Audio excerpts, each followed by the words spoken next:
Bonjour et bienvenue. Je suis ravie de t'accueillir sur Exploration Soft Skills. Je suis Morgane Hansperger.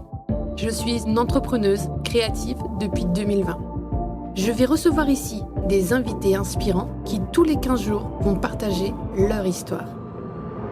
Toi, je t'invite à faire comme mes invités, un petit pas vers de nouvelles habitudes pour un grand pas qui va développer tes soft skills. Très bonne écoute!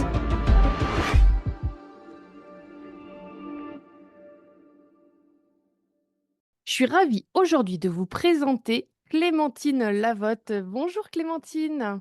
Bonjour Morgane, je suis ravie d'être avec toi aujourd'hui. Je suis enchantée de te rencontrer sur cette plateforme-là, en podcast. Tu m'as dit que tu étais coach en stratégie de communication authentique. Alors, ça m'intéresse beaucoup. Est-ce que tu peux m'expliquer ce que c'est? Tout à fait, il faut toujours mettre des étiquettes, alors c'est jamais évident. Il faut essayer de faire une étiquette courte, rapide et compréhensible, donc voilà celle que j'ai choisie. Donc stratégie de communication authentique, puisque moi j'accompagne mes clientes à trouver leur manière de communiquer sur internet et aussi, en dehors quand il faut, parce que la communication, c'est pas que Instagram. Il y a plein d'autres manières de communiquer pour se faire découvrir, pour créer du lien avec nos potentiels clients et pour vendre nos services ou nos produits. Donc voilà, moi, mon activité, c'est vraiment d'accompagner mes clientes à trouver leur manière de communiquer, de mettre les bonnes actions au bon moment pour avoir les résultats qu'elles veulent et d'y réfléchir ensemble. Voilà pour la stratégie et l'authenticité. Et tu exerces où? Alors moi, j'exerce, en distanciel majoritairement. Après je suis située à Cognac, en Charente, pas très, très loin, d'Angoulême, pour situer peut-être une ville un peu plus grande. Mais voilà, moi je travaille principalement avec mes clientes, en distanciel, donc d'un peu partout. J'ai même eu une cliente, en Australie l'année dernière, donc tu vois, tout se fait. C'est la Oui, magie de complètement. l'internet. C'est vrai, hein. Moi, je me rends compte que mes clients, ils sont en francophonie et que des fois, je me dis, mais pourquoi je vais les chercher? Enfin, pourquoi ils viennent d'aussi loin alors que, ben, en Bretagne, je suis sûre qu'il y a plein de gens que je pourrais accompagner. Mais non, ils sont en Nouvelle-Calédonie, ils sont à La Réunion, ils sont. Voilà. Mais c'est cool aussi. On faut jouer avec des fois un peu avec le décalage d'horaire hein, sur ce genre de clients, mais sinon, on s'en C'est sort. c'est un petit peu le challenge effectivement, mais on y arrive toujours. Totalement. Alors, dis-moi, quand on a échangé et qu'on a discuté de ce podcast, on a parlé résilience. Alors, dis-moi pourquoi est-ce que on en est arrivé à parler résilience alors qu'au démarrage, tu me parles de communication, d'authenticité? La résilience, c'est, un «super pouvoir» entre guillemets chez moi, je pense, parce que mon aventure entrepreneuriale a été riche. Je ne sais pas si c'est le bon terme, mais en tout cas faite de beaucoup d'épreuves, beaucoup de remises en question, beaucoup de difficultés, de belles réussites aussi, hein, bien sûr, mais qui ont fait que j'ai adopté un côté résilient que j'avais peut-être naturellement avant de me lancer comme entrepreneur, mais que j'ai développé plus depuis que, je suis à mon compte et que je suis, la chef de mon entreprise. Et donc c'est pour ça qu'on en est venu à parler résilience parce que, voilà, mon parcours entrepreneurial, a été, fait de hauts et de beaucoup de bas. Est-ce que tu peux nous expliquer un petit peu ta définition de la résilience? Ouais, pour moi, la résilience, c'est continuer à avancer, même quand c'est compliqué, trouver des solutions aux problématiques qui se mettent sur notre chemin et, et faire en sorte de garder la tête hors de l'eau, finalement. C'est un peu ça ma définition de la résilience. Donc, ce serait un mélange. Moi, j'entends là-dedans à la fois la soft skills que moi j'appelle résilience, mais aussi la soft skills que j'appelle adaptabilité, en fait. Ouais, pour moi, les deux sont un peu liés. C'est compliqué d'être résilient si tu sais pas t'adapter. Alors, ce qui est quand même assez drôle venant de moi, étant donné que dans le quotidien, les imprévus sont quelque chose que je gère très mal. Moi, j'ai besoin que ça soit organisé, de savoir où je vais, etc. Et quand mon planning change du jour au lendemain, c'est un peu compliqué. Mais en même temps, avec l'entrepreneuriat, c'est aussi une compétence que tu apprends. Et pour moi, je pense pas qu'il peut y avoir de résilience sans adaptabilité parce que de fait, en fait, quand on est confronté à une problématique et qu'on cherche une solution, on peut pas rester figé dans ce qu'on connaît et des fois, il faut sortir un petit peu de ce qu'on sait faire, de ce dans quoi on est à l'aise pour s'adapter, comme tu l'as très bien dit. Eh bien, totalement, bah, je suis complètement d'accord. Et dis-nous un petit peu, bah, comment t'en es arrivée à être l'entrepreneuse que tu es aujourd'hui alors? Oh là, gros sujet. Moi, je me suis lancée dans l'entrepreneuriat déjà, on va remettre les bases et le contexte. Je me suis pas lancée par volonté profonde et parce que j'ai toujours su que je voulais être à mon compte, etc. Non. Moi, je me suis lancée en 2016, à la fin de mes études, parce que l'entreprise sociale dans laquelle j'avais fait mon stage de fin d'études et pour qui j'avais fait voilà, toute la communication, que j'avais tout construit parce que la start-up était toute neuve quand je suis arrivée en stage, elle avait 3 mois. Ils m'ont dit: «Bah, écoute, Clémentine, on kiffe bosser avec toi. Tu as tout construit, ça marche hyper bien tous les 3 et cetera. Nous, on veut continuer, mais bah, on peut pas t'embaucher. Donc en fait, la seule solution, c'est pour que légalement on puisse te rémunérer, tu te mettes en freelance». Moi, je connaissais pas, le freelancing, l'entrepreneuriat. Il y a personne dans mon entourage, familial ou amical, qui était à son compte, qui était entrepreneur, freelance et cetera. Et en fait, je me suis retrouvée devant un monde, déjà début 2016 quand j'ai commencé, ce stage, j'étais là: «Purée, il y a un système qui s'appelle l'économie sociale et solidaire, donc on peut faire du business en étant éthique, incroyable, je veux ça, je veux travailler pour une boîte comme ça». Et après, je découvre que en fait, je peux créer mon métier, je peux être à mon compte, genre je suis pas obligée de chercher le sacro-saint CDI dans une agence de com. Incroyable. Donc en fait, je me suis retrouvée à la fin de mes études avec ce choix de: je me lance en freelance. Qu'est-ce que ça veut dire? Qu'est-ce que ça comprend? I don't know, mais je fais ça. Ou alors et je continue à bosser sur un projet que je kiffe et que j'ai tout construit. Ou alors j'arrête et je cherche le sacro-saint CDI. Donc bah, j'ai dit: «YOLO, j'ai rien à perdre». Je vais, tenter ce truc-là que je connais pas trop et donc c'est comme ça que je suis devenue entrepreneur finalement. Donc tu vois, pas du tout destinée à le devenir et j'ai commencé en sachant absolument pas où je mettais les pieds, ce que ça voulait dire et c'est quoi avoir une boîte? C'est quoi gérer une entreprise? Parce que moi au début j'étais là: «Bah, c'est cool, je fais mon métier». Oui, mais c'est pas ça être entrepreneur en fait. C'est pas juste faire son métier. À côté de faire mon métier, il faut apprendre à vendre, trouver des clients, être à l'aise pour parler de ce qu'on fait, gérer la compta, même si c'est hyper simplifié en micro-entreprise. Bref, il y a plein de casquettes à prendre finalement. Alors j'ai la chance, moi, d'être dans la communication et qui est quand même une grosse casquette quand on entreprend et quand c'est pas notre métier. Moi, j'avais déjà cette chance-là d'avoir cette casquette-là et de maîtriser cette partie, mais il y avait tout le reste. Et comment est-ce qu'on fait, pour, bâtir sa vision de l'entrepreneuriat quand on n'a pas de modèle? Et ben, on se casse la gueule. On apprend de Non. ses erreurs, quoi, c'est ça que tu veux dire? On apprend de ses erreurs. Non, mais clairement, parce que donc je te dis, je me suis lancée en 2016 et moi pendant je dis toujours que je me sens entrepreneur que depuis 2019. C'est-à-dire que de 2016 à 2019, j'étais pas vraiment entrepreneur. Je faisais mon métier, j'essayais tant bien que mal de trouver des clients et d'avoir un peu de sous pour vivre de ce que je faisais principalement avec mon réseau. Mais j'avais pas vraiment de vision de ce que je voulais faire, de c'était quoi mon positionnement, comment je me différenciais par rapport aux autres, et cetera. Moi, dans cette start-up sociale, j'étais chargée de communication. Donc, je m'occupais de la stratégie, mais aussi des réseaux sociaux, des relations presse, des articles de blog, je gérais nos bénévoles, enfin bref, de l'événementiel, je faisais plein de choses. Donc, freelance, j'ai fait la même chose. Je proposais tout ça. Et il m'a fallu voilà, un long moment pour définir où j'allais. Et en fait, ce qui s'est passé, c'est que début 2019, j'ai traversé une grosse période difficile où j'ai passé 6 mois sans générer 1 euro. J'ai généré 200 euros, je pense, en 6 mois.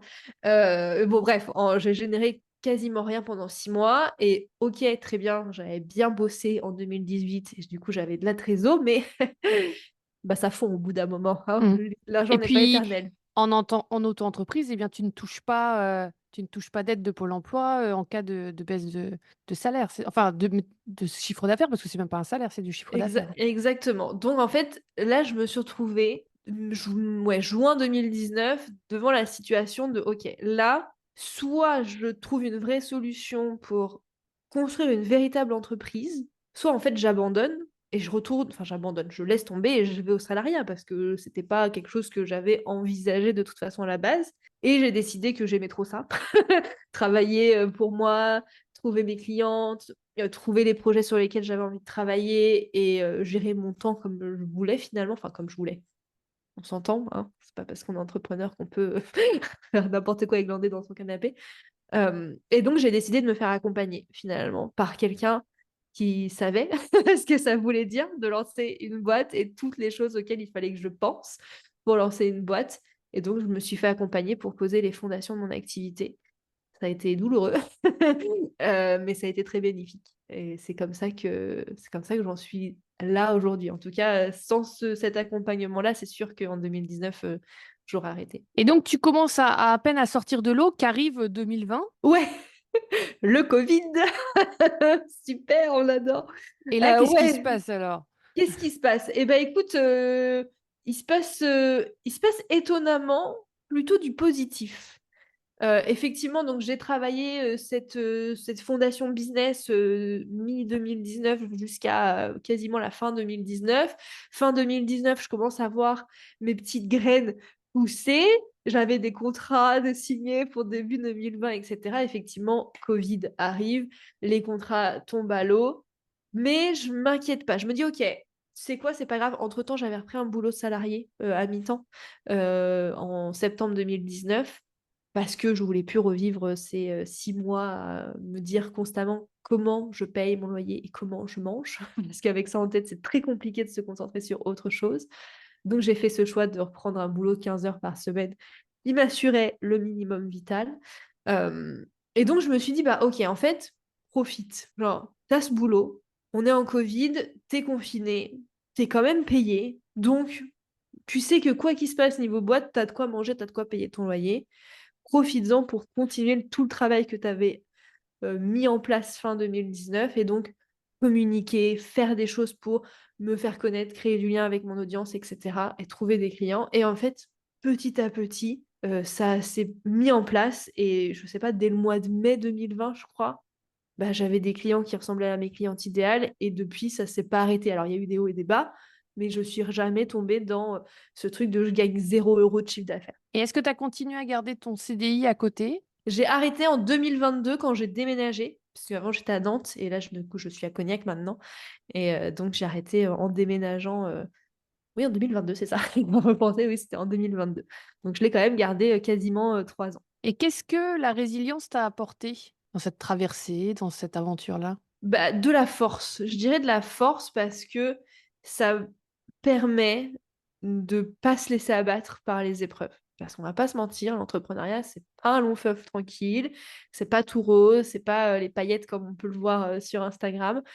Oui, c'est trop cool. Oui, on est libre de plein de choses et en même temps, on est nos pires ennemis et on s'autorise. Il y a plein de choses qu'on s'autorise pas, genre prendre des vacances, des choses comme ça. Pour beaucoup d'entrepreneurs, quoi, s'arrêter 2 jours, mais non, tout va s'effondrer alors que non. Donc, ça permet vraiment pour moi la résilience de quand il y a une épreuve, de se dire, OK, je l'ai fait, là ça marche pas, c'est compliqué, c'est dur et tout ce qui va autour, mais je sais que je peux le faire. Je sais pas comment, peut-être, ça arrive souvent de se dire, OK, là j'arrive face à un mur, une difficulté. Comment je vais faire pour monter ce mur? Pour l'instant, je ne sais pas. Il n'y a pas de corde, il n'y a pas de prise, il est tout lisse. Pour l'instant, ça s'annonce compliqué.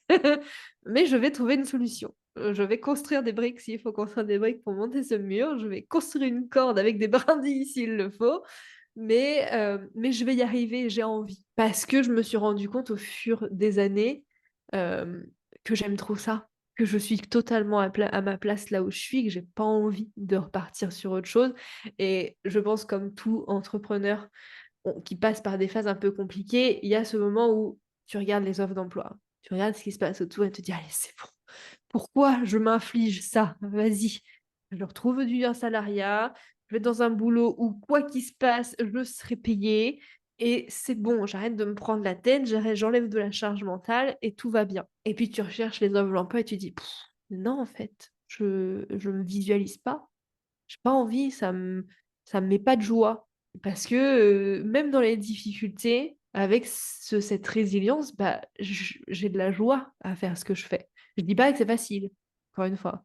Là, je sors d'un moment très compliqué depuis le début d'année. On aurait enregistré cet épisode il y a 3 mois, j'aurais été peut-être pas aussi positive, mais il n'empêche que même en étant un peu au fond du trou, bah, je suis contente de faire ce que je fais et j'ai envie de le faire, tu vois. Et est-ce qu'aujourd'hui, tu as trouvé des gens autour de toi qui faisaient le métier d'entrepreneur et avec qui vous pouvez avancer ensemble? Ouais, alors quand j'étais à Nantes, j'avais un gros réseau. Je me suis construit au fil des années un gros réseau. Encore une fois, je rappelle que je suis dans le milieu depuis 2016, donc ça commence à faire. Et donc, j'étais dans un espace de coworking auquel j'ai participé en tant que secrétaire, parce que c'est un coworking associatif, etc. Donc, gros réseau, pas mal de monde. Là, sur Cognac, j'ai un peu moins de connaissances. Je commence à rencontrer quelques personnes grâce à Instagram. Merci les réseaux sociaux, hein, ils n'ont pas que du mauvais. Mais c'est vrai que c'est voilà, un peu plus compliqué là en ce moment, en physique en tout cas. Après, heureusement, il y a le virtuel et donc je suis quand même bien entourée. J'ai des amis qui sont encore sur Nantes avec qui je discute. Je fais partie de communautés avec des personnes avec qui j'échange, etc. Donc oui, il y a du lien, et heureusement, heureusement, parce que ça serait plus compliqué d'être forte et résiliente en étant toute seule. Ça Ouais, fait je beaucoup. pense que c'est hyper important parce que bah, ça va tellement vite autour de nous, je veux dire que ce soit la technologie, les outils, euh, que bah, se faire entourer de gens qui savent ou qui sont passés par là, bah, ça permet de mettre l'intelligence collective en marche, de trouver des solutions plus rapidement. À mon sens, on gagne du temps et on grandit aussi. Enfin, moi, je ne fonctionnerai pas sans mon réseau, en fait, c'est hyper important pour moi. Et d'ailleurs, un jour, on m'a dit: «Mais c'est qui tes clients?» Et je dis: «Mais en fait, mes clients, c'est des gens avec qui c'est des humains que je connais, en fait, finalement». Je dis: «C'est rare que j'aille taper à une porte de quelqu'un que je connais pas, en fait, parce que c'est l'humain d'abord». En tout cas, moi, dans mon business model, c'est l'humain d'abord. Donc du coup, c'est hyper important pour moi de voir d'autres gens, de gens qui réussissent, des gens qui échouent, des gens qui apprennent en tous les cas. Et apprendre, c'est vraiment quelque chose qui est hyper important, je pense, hein. Ouais, mais je suis à 100% d'accord avec toi, et je vois le business pareil. Pour moi, c'est l'humain d'abord. Et toutes mes clientes, je les kiffe et ça pourrait être des amis dans la vie. Et pour certaines, ce sont des amis qui étaient des amis avant d'être des clientes ou qui sont devenus des amis après avoir été des clientes. Et pour moi, c'est tout ce que j'aime aussi, tu vois, Mmh. dans mon activité et dans le fait d'être à mon compte, c'est de bosser avec ces humaines, parce que je bosse 99% du temps avec des femmes qui sont incroyables et avec qui ça match de ouf en tant qu'humain, au-delà Mmh. de prestataire, client, etc. Tu vois. Et ça, Et c'est beau. d'ailleurs, est-ce que dans la com, moi je pense que l'authenticité, la vulnérabilité, c'est important en fait dans la communication sur les réseaux sociaux. C'est pas moi qui vais te dire le contraire, c'est quand même ma vision de la com. Moi, pour moi, la com, elle a besoin d'être transparente et authentique. C'est voilà, l'authenticité est un mot un peu galvaudé et tout le monde y met un peu ce qu'il veut. Moi, dans la définition de l'authenticité, c'est vraiment la partie honnêteté et transparence. Bien évidemment, ça veut pas dire tout partager tout le temps à l'instant T, mais en tout cas, quand tu décides de partager quelque chose, tu le fais en toute honnêteté, en toute transparence, et tu dis les choses comme elles sont pour que les personnes en face puissent prendre des décisions, faire leurs choix en conscience et en sachant en fait ce qui se passe et en ayant tous les éléments pour faire prendre leurs décisions. Donc oui, moi je suis à 100% pour la vulnérabilité, pour dire les choses, mais encore une fois, chacun met sa barrière là où il veut sur ce qu'il partage et ce qu'il va pas partager.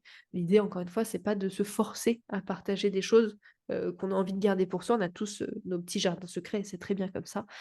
Surtout dans le business, il y a des choses personnelles qui n'ont pas besoin d'être exposées. Complètement. Dis-moi, j'aime bien proposer à mes invités de mettre les auditeurs, auditrices en action, parce que c'est bien joli de nous écouter parler, et on est sûrement très agréable à écouter, mais le passage à l'action, pour moi, c'est un des critères pour développer une soft skills. Et du coup, eh bien, je voulais qu'on se mette en action et que nos auditrices, auditeurs se mettent en action avec un petit exercice, une petite mise en pratique. Est-ce que tu as quelque chose à nous proposer? Ouais, alors la résilience, comme on en parlait tout à l'heure, c'était savoir s'adapter face à des situations, trouver des solutions face à des problématiques, construire une corde en brindille pour sauter le mur si besoin.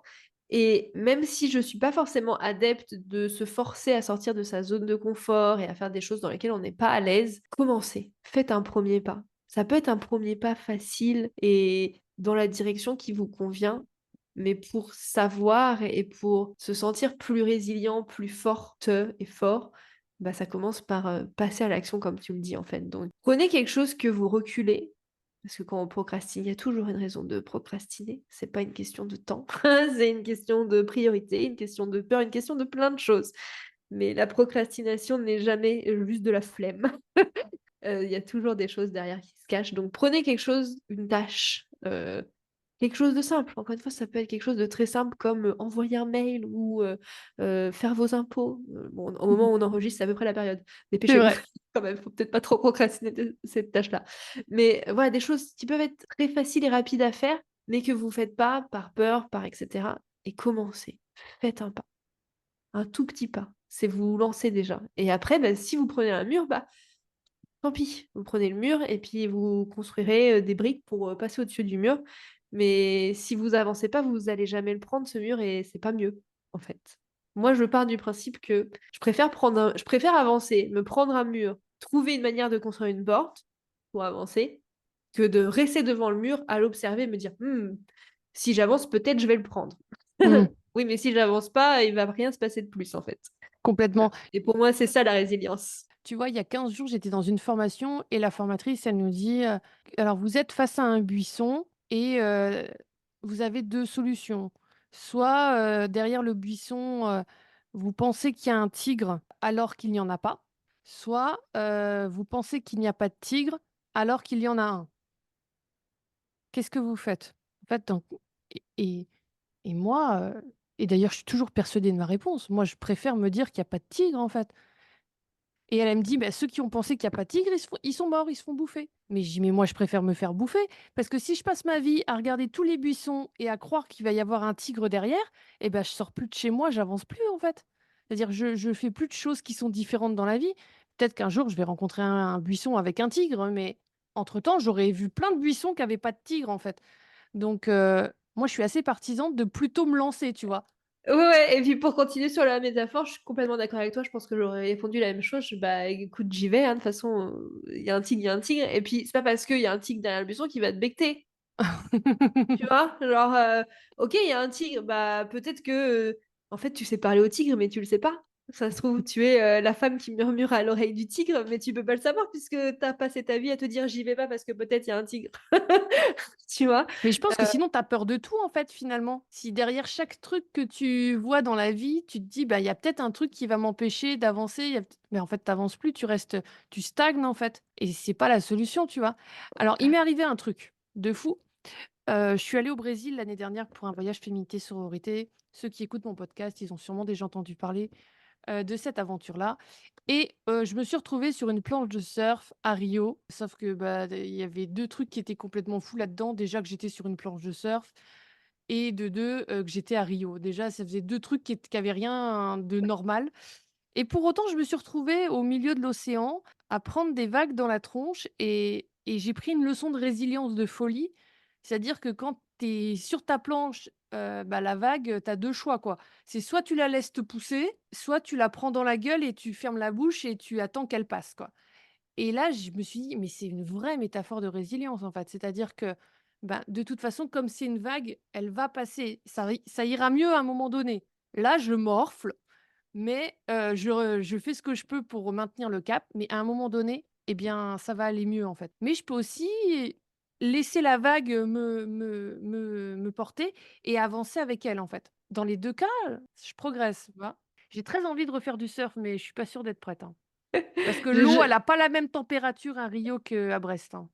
Tu m'étonnes. Je J'ai pense que je vais jamais prendre un fait. choc climatique, tu vois? J'ai jamais fait de surf, mais j'ai vécu, pour le coup, une situation comme ça au Pays basque où j'étais dans l'océan et à un moment, effectivement, beaucoup de vagues, beaucoup de remous et là, je me suis retrouvée, en fait, à commencer à paniquer et à essayer absolument de rester la tête hors de l'eau et j'ai dit: «Non, mais en fait, c'est pas la bonne solution». J'ai dit: «Vas-y, je coule», enfin, je coule, je me mets sous l'eau, je laisse passer la vague et au lieu d'essayer à tout prix, je laisse passer les 2 grosses vagues et je me laisse porter après. Et en 5 minutes, j'étais retournée sur le bord de la mer. Et je pense que sinon, je l'aurais, je sais pas, je veux pas imaginer le pire, mais on sait pas ce qui serait arrivé. Donc, je te rejoins totalement sur, voilà, en fait, la vie, c'est ça, il y a des vagues, ça passe, que tu la Mm. prennes, que tu la suives ou que tu coules en dessous, au bout d'un moment, tu vas ressortir, en fait. Il n'y a pas il y a pas d'autre solution, Et finalement. finalement, tu vois, c'était complètement incongru, hein, ce truc-là. Franchement, quand on m'a dit tu vas faire du surf, ouais, pourquoi pas, bon, allons-y. Mais finalement, c'est un des moments forts que j'ai vécu dans ce voyage. Et pour autant, j'ai jamais réussi à me mettre debout dessus, hein. Déjà, à genoux, moi, j'étais déjà très satisfaite de mon affaire. Mais quand on est sorti de là et que le gars, il nous a dit ah, ça vous dirait de faire une photo? Ah, je dis ah oui, oui, oui, j'immortalise ça parce que pour le coup, j'ai pas de photo de moi sur l'eau parce que le, le maître, il y a un gars qui a tout de suite compris que j'étais pas hyper à l'aise avec la bête. Donc il est resté à côté de moi, avec la planche. Donc moi, j'étais sur la planche et lui, en fait, il était à côté de la planche pour m'emmener le plus loin possible pour que j'ai, le maximum de distance pour pouvoir revenir, en fait. Parce que sinon, j'aurais passé mon temps à faire la première vague, tu vois? Donc du coup, il m'a emmené très, très, très, très loin pour que j'ai au moins deux trois vagues pour, espérer me mettre debout. Mais il a pas compris que moi, j'étais bien assis à genoux, hein, mais en tout cas, voilà, ça m'a permis de sentir l'effet de plusieurs vagues, déjà. Et mais j'y tiens à cette photo, en fait. Tu vois? Parce que quand je suis sortie de là, j'avais appris, mais tellement. Je pense que j'avais gagné, heu, des années de lecture, des années d'expérience, avec cette leçon, de résilience et avec ce type. Parce qu'il y a quand même ce type dont j'étais dans ma tête, j'étais inquiète quand même parce que je me suis dit: «Lui, là, il m'a lâché au milieu de l'eau, mais maintenant, lui, il est tout seul là-bas». J'ai dit: «Moi, avec la vague, je vais arriver là-bas, mais lui, il est tout seul». Donc j'avais quand même dans ma tête ce type que j'avais laissé alors que lui, c'est un maître nageur, enfin, il savait revenir quoi, voilà, enfin, personne n'était en danger, mais je gardais lui dans ma tête, tu vois? Donc j'étais très contente de faire une photo, sur la plage, avec ma planche de surf. Donc Mais tu vois, c'est important et on me dit souvent ça, je trouve ça rigolo et pour moi, c'est plutôt un compliment, t'as pas peur d'échouer? Ouais, j'ai pas peur parce que, bah, au pire, j'échoue. C'est quoi le plus grave, en fait? Bah, tant pis, je recommence, je réessaye. On a oublié cette partie de nous de l'enfance, parce qu'on est devenus des adultes et qu'on rationalise et cetera. Mais quand on est des enfants, bah, quand on commence à marcher, on se casse la figure, souvent, beaucoup de fois. Est-ce que ça nous empêche quand même de réessayer pour faire nos premiers pas? Non, sinon on serait tous restés à 4 pattes. tout à fait, L'humanité serait très bizarre. tout à fait. Et tu sais que, bah, moi, je vais porter la flamme olympique et quand, les Ouh! gens, apprennent ça ou me voient, me disent: «Ah, tu vas porter la flamme, mais mais comment tu as fait et tout?» Mais je lui dis: «Mais j'ai juste candidaté». Je dis: «Est-ce que tu as candidaté, toi?» «Bah, non». Bah, je dis: «Bah, c'est pour ça que tu portes pas la flamme, parce que tu as aucune chance d'être sélectionné pour porter la flamme si tu candidates pas». Je dis: «Moi, j'ai juste candidaté, peut-être j'ai eu juste un coup de bol, j'en sais rien, en fait». Mais j'ai fait la démarche de me dire: «Bah, tiens, elle passe une fois tous les 100 ans, je tente ma chance», tu vois? Là, je viens de tenter, d'envoyer une demande pour participer à un TEDx. J'ai jamais fait ça. Mais si j'envoie pas ma demande pour, être inscrite, bah, je suis sûre de pas le faire, en fait. Ça marchera enfin, il y a jamais quelqu'un qui va m'appeler, à moins que je sois super connue, pour me dire: «Tiens Morgane, et si tu faisais un TEDx?» Ben non. En fait, enfin, je pense que si tu prends pas les devants, ça se présente pas à toi. Ah mais carrément, carrément, ça pourrait être une autre soft skill, de la demande, savoir demander, oser demander. Que c'est pareil, c'est pas forcément évident, moi ça m'a pris du temps à apprendre, cette compétence-là d'oser demander et de passer au-dessus de cette peur de se dire: «Non mais c'est bon, je suis capable, je peux le faire toute seule, j'ai besoin de personne». Tu sais quand est-ce que moi j'ai switché sur ça? Et ben, c'était tout con. Je parce que j'ai eu des enfants, j'ai fait un burn-out, maternel, quand ma deuxième est née et tout ça, enfin, ça a été super compliqué. Accepter de demander de l'aide quand j'ai compris qu'en fait, c'était pas moi qui demandais de l'aide, mais c'était, moi qui accordais ma confiance à quelqu'un pour lui déléguer quelque chose, en fait. Tu vois? C'est-à-dire que tu vois, j'autorisais quelqu'un finalement à prendre une tâche qui, au démarrage, je m'étais assignée ou qui m'était, entre guillemets, «réservé» au démarrage. Mais finalement, c'était une preuve de confiance que je faisais à la personne, de lui offrir ma confiance pour réaliser cette tâche. Alors qu'au démarrage, moi, j'étais vraiment: «Je lui demande de l'aide». Tu as toujours moyen de le prendre sous un autre angle, en fait. Mais j'aime beaucoup cet angle et je l'avais jamais vu comme ça, Écoute, ça j'avoue. m'a fait vriller, moi, quand j'ai Ah bah oui, percuté oui, ça. je veux bien. Tu me fais vriller, c'est une bonne façon de le voir. Dis: «Bah, en fait, ouais, moi, c'est un cadeau que je fais aux gens, en fait. Je les associe à mon projet, en fait». Bon, après, il est pas toujours d'accord de s'associer à son projet, la personne, quand tu lui demandes de venir tondre ton jardin, il est pas toujours, OK de s'associer à ton projet. Mais tu tenté, de toute façon, Mais ouais, c'est toujours ce que je dis à mes clientes quand, elles osent pas, relancer des clients, prendre des nouvelles de personnes avec qui elles discutent et cetera. Au pire quoi? Au pire, on te répond pas, parce que je pense que pour moi c'est ça le pire. Au pire, on te répond pas, tu te fais ghoster, c'est chiant, c'est pas agréable et cetera. Ou un petit peu mieux, tu as une réponse mais on te dit non, bah, c'est OK, au moins tu sais où tu te fais avec cette personne et au mieux, on te dit oui. Enfin, au meilleur, on te dit oui. Je pense que le ratio, il est vite fait, en fait. Entre, je demande et bon, bah, peut-être je prends un non ou alors je demande et peut-être j'ai un oui. mais des fois, le «oui» fait peur aussi, tu sais? Le oui peut faire peur, mais si on ne demande pas, on peut pas savoir. Là, j'ai eu 2 grosses opportunités, pour mon activité qui répondent, à mes objectifs, de 2024 et à mes ambitions parce que j'ai demandé, parce que j'ai fait cette démarche. Si je l'avais pas fait, ça me serait passé sous le nez, c'est sûr. Parce que les personnes, elles savaient pas Bah que oui, j'avais envie de ça bah évidemment, et du coup, évidemment. elles auraient pas pensé à me demander Bah ouais, parce c'est que clair, c'était hein. pas exprimé, clairement autre que dans ma tête. Ouais, c'est ça. Je pense qu'on croit trop que les gens, ils savent lire en nous, quoi. Mais non, et les gens, ils sont formidables, hein, mais ils sont pas devins. Je veux dire, enfin, moi, même mes enfants, des fois, je crois qu'ils vont lire, par exemple, qu'il y a, de la vaisselle sur la table de la cuisine et qu'ils vont se dire: «Tiens, je vais le mettre dans le lave-vaisselle». Mais non, en fait, ils se disent pas ça. Enfin, les gens qui ils sont pas dans ta tête à toi que toi, c'est un problème pour toi qu'il y ait de la vaisselle sur la table, en fait. Et ça, c'est un détail, mais dans tout, c'est ça, en fait. Si tu vas pas vers les gens en leur disant: «Bah, écoute, moi, j'aimerais bien m'associer à ce truc-là» ou «Ton truc, il résonne en moi», ou même là, tu vois, moi, il y a une collègue, elle a sorti un produit et puis, bah, je suis allée la voir, je lui ai dit: «Bravo pour ton truc. Si jamais tu fais une deuxième édition, je suis là, quoi». Bah, dans les 10 minutes, elle m'a renvoyé un message en disant: «Bah, écoute, j'ai un sujet dans la tête pour le prochain, ce serait ça. Est-ce que tu crois que tu aurais quelque chose là-dessus?» Et tu vois, je suis embarquée dans le bateau. Alors que, bah, au démarrage, au premier abord, elle avait pas pensé à moi parce que c'était peut-être pas mon sujet, c'était tu vois? Et là, pour le coup, bah, je suis déjà dans le deuxième bateau qui est même pas encore, commencé à être créé, quoi. Carrément. Mais pour moi, tu vois, ça, on dérive un peu du sujet de la résilience, mais en même temps, ça en fait partie pour moi, tu vois, parce que C'est le il y a rebond, en encore, fait, hein. il y a encore, allez, 2 ans, ouais, il y a 2 ans, faire les actions et les moves que j'ai fait là en début d'année, j'aurais rigolé. Tu m'aurais dit ça, j'aurais dit, mais jamais de la vie, ça va pas bien. Tu es malade? Je vais pas faire ça. Non, pas du tout. Au secours, je me serais mis en boule dans mon lit en PLS. Alors que là, aujourd'hui, j'ai appris, j'ai essayé et je me sens beaucoup mieux pour faire ces actions-là. Et je pense que ça fait partie aussi de la résilience, de l'adaptabilité. Ouais, Comme... complètement, complètement. Et dis-nous alors, c'est quoi tes prochains projets? Vers quoi tu vas? Ah, vers quoi je vais? Eh ben, écoute, on enregistre cet épisode à un moment un peu charnière, donc ça tombe bien. Je t'avoue que je ne sais pas trop où je vais, en toute transparence. Je sais ce que j'aime faire dans mon activité, je sais où est ma force, mais là, j'arrive à un point dans mon business où les offres actuelles que je propose ne me conviennent plus à 100%, je me sens plus totalement Mmh. alignée avec. Le business model dans lequel j'étais ancrée, qui était plutôt formation, coaching de Mmh groupe, mh. mais tu vois, en mode faire des lancements, etc., ça me convient pas, en fait. C'est bon, je l'ai essayé, je l'ai bien poncé pendant plusieurs années. Je me dis, mais en fait, c'est pas ça que je veux, c'est pas ça qui me fait kiffer. Donc voilà, là, j'en suis en ce moment à tout plus ou moins remettre à plat. Alors, on s'entend, je vais pas changer d'activité, hein, je reste dans mon domaine et dans ce que je sais faire. Mais voilà, là, j'en suis à, bah, je remets plus ou moins à zéro.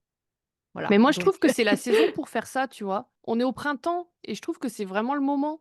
bah, écoute, ça fait 2 ans que, tu vois, l'année dernière, en à peu près à cette période-là, pareil, mon écosystème d'offres est plus ouf. Du coup, j'ai retravaillé mon écosystème d'offres. J'y ai passé toute la fin de l'année. Puis pour au final, bah, se rendre compte que il y a encore un truc qui va pas, c'est pas encore tout à fait ça.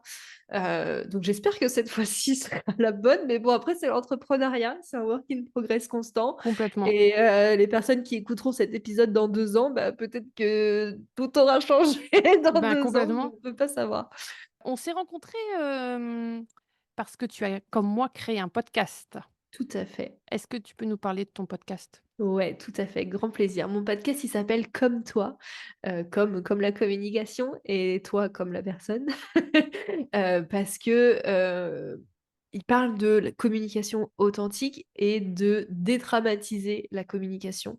Parce que souvent, surtout la stratégie, parce que souvent, quand on utilise ce terme stratégie de communication, tout de suite, on s'imagine une montagne, un truc très compliqué, quelque chose qui nécessite d'avoir des compétences de malade mental et qu'il faut avoir plus X d'années d'entrepreneuriat derrière nous pour avoir une stratégie de com qui nous apporte des résultats. Pour moi, c'est pas le cas. Tout le monde, qu'importe son degré d'entrepreneuriat, peut avoir une stratégie de communication qui lui convient. Et en fait, surtout montrer qu'il n'y a pas qu'une manière de communiquer. Qui me rend assez folle et qui me fait grincer des dents de voir toutes ces personnes qui vont te vendre des programmes, des accompagnements, des machins basés uniquement sur moi je fais comme ça et ça fonctionne pour moi. Du coup, copie-colle ce que je fais. Oui, mais c'est pas les mêmes personnes, c'est pas les mêmes métiers, c'est pas. Du coup, une façon de faire ne peut pas correspondre à tout le monde. C'est pas possible. En tout cas, moi, c'est ma vision de la com. Et donc, c'est de trouver comment communiquer pour chaque personne et comment se poser les questions pour soi pour trouver la bonne manière de communiquer. Donc voilà, on en parle de plein de choses autour de la communication. Mais l'idée, c'est surtout ça, c'est de dédramatiser, montrer que c'est faisable, que c'est pas si compliqué et qu'on peut trouver sa propre recette. Il y a plein d'ingrédients Et du coup, tu as des épisodes qui sortent tous les combien? toutes les semaines. Ok. Donc il y a de quoi faire. Le moment où on enregistre, l'épisode 60 vient de sortir, donc vous avez de quoi faire.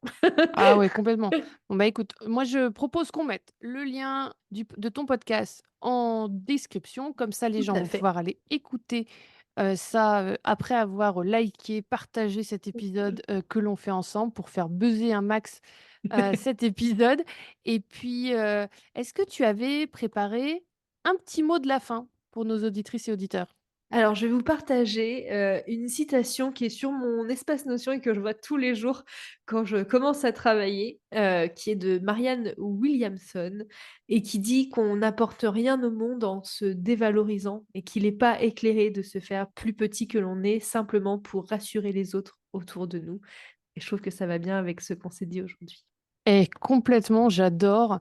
Et ça va aussi avec ce que dit ma fille souvent quand elle dit: «Maman, quand ça va pas, qu'est-ce qu'on peut faire?» Et ben, elle dit: «Ben, mets des paillettes, maman».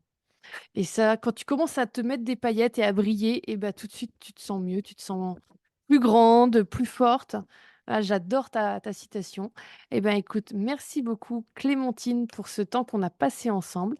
J'ai hâte Merci de lire, Morgane. les commentaires que les gens vont mettre, sous cet épisode. À très vite. Merci Morgane, salut. Au revoir. Je te remercie d'avoir écouté cet épisode. On se retrouve dans 15 jours. Si cet épisode t'a plu, je serai ravie de lire ton commentaire et de voir ton like. Toi aussi, tu peux faire rayonner les soft skills en partageant cet épisode. Et pour continuer à les explorer, tu peux t'abonner à cette chaîne ou me retrouver sur tous mes réseaux sociaux sous le nom Morgane Ansperger ou Morgane Facilitation. Je te souhaite une très belle journée. À très vite!